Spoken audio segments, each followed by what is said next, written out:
Ever get stuck thinking what to say in English? Not today. I've got 30 powerful daily use sentences you'll actually use, from morning coffee to bedtime talk. Hit that subscribe button and let's level up your English in minutes. Hello, everyone. Welcome back to the English Podcast Show, the place where you boost your English skills, one conversation at a time. Whether you're sipping your morning coffee or stuck in traffic, we've got something to make your English learning journey smoother, smarter, and super fun. I'm your host, Emma, but I'm not alone in this. I have a very special guest with me today. Give a warm welcome to Alex. Hi, Emma. Hello to all the listeners out there. I'm Alex, an English trainer and language enthusiast.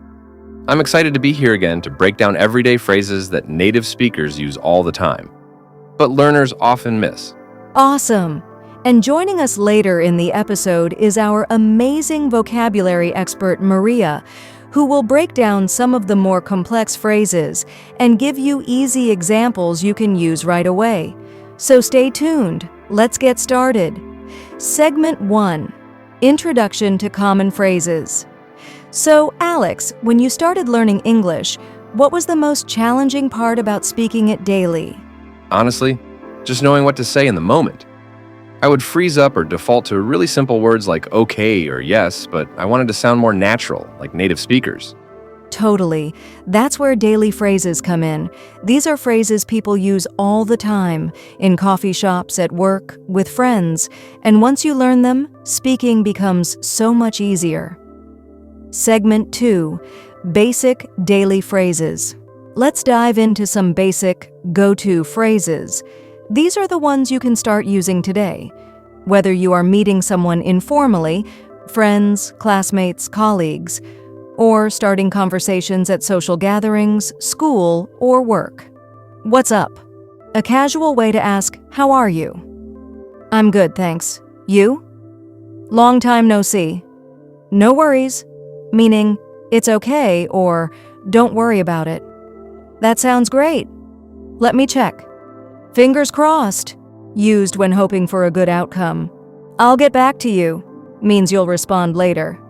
Hang on a second. I'm just browsing. Perfect for when you're shopping. I love fingers crossed. I didn't understand it at first, but once I saw people use it before exams or interviews, it totally clicked. Exactly. These phrases are not just about vocabulary. They're about how people really speak. So, Alex, why is important? Small talk builds connection. These are the phrases native speakers use to break the ice, show friendliness, and establish rapport. Examples of usage: hey, how's it going? Use this instead of a formal hello. Long time no see. Perfect when you meet someone after a long time. Same old, same old. Say this when life is going as usual. Fluency. Tip: mastering small talk allows you to start conversations confidently, an essential part of natural spoken English. Now, let's go a bit more professional.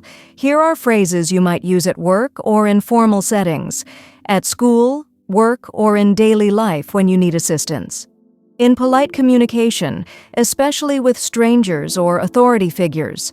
Why it is important, Alex?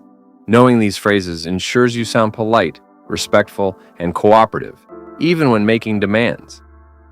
Examples of usage: could you give me a hand? Say this when you need physical help, like lifting something. Would you mind helping me? More formal and polite than, can you help? You're a lifesaver. Great for expressing gratitude warmly. Let's touch base next week. I'll keep you posted. I'm on it means I'm taking care of it. Can we circle back to that? Thanks for reaching out. I appreciate your help.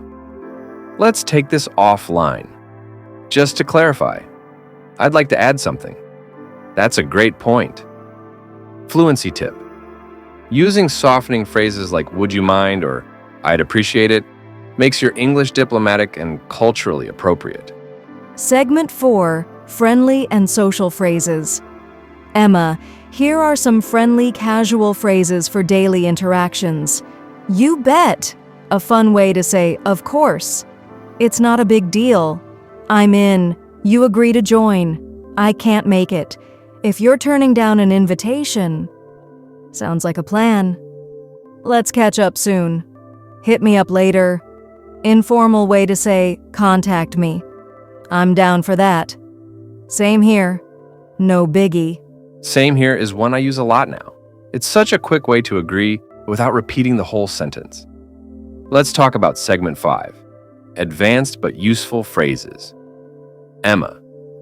And if you're feeling confident, try these more advanced but super useful phrases. I'm swamped. Means you're really busy. That's not going to fly. Something is not acceptable. Let's play it by Word-wise ear. with Maria. Decide as we go. I'm on the fence. Based on you haven't decided yet, it's a win-win. A situation where both parties benefit or there's a positive outcome for everyone involved. I'm not sure I follow. I don't quite understand what you're saying. Let's not jump to conclusions.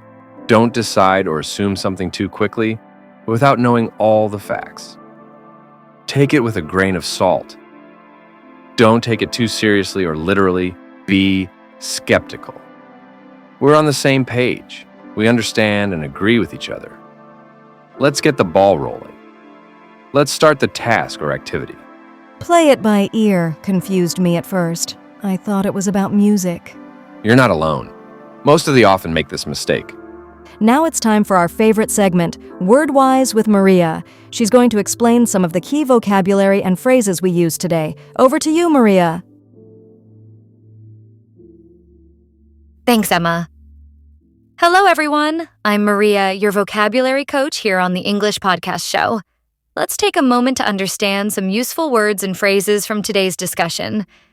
These are not only great for your IELTS speaking test, but also in real-life conversations.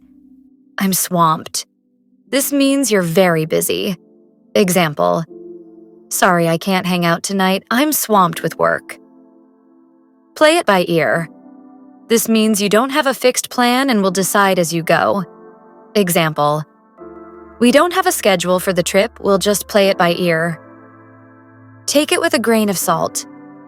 This means you shouldn't take something too seriously. Consistency matters more than perfection. Example, he's always exaggerating, so take his story with a grain of salt.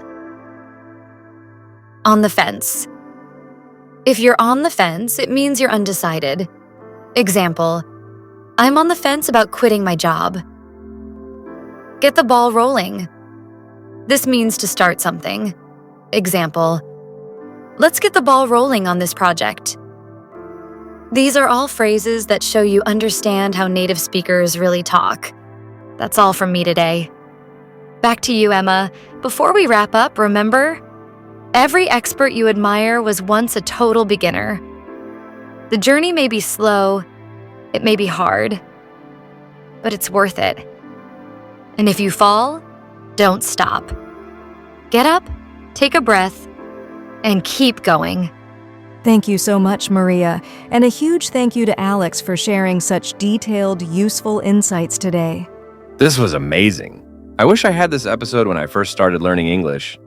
Same here. And to our listeners, if you liked today's episode, make sure to subscribe, leave a review, and share it with your friends who are learning English too. You can find a full list of today's phrases in the show notes. And remember, practice makes progress. Try using just 3 of these phrases today. Don't aim for perfection, aim for communication. That's a wrap on the English Podcast Show. Until next time, keep speaking, keep learning, and keep shining. Bye, everyone.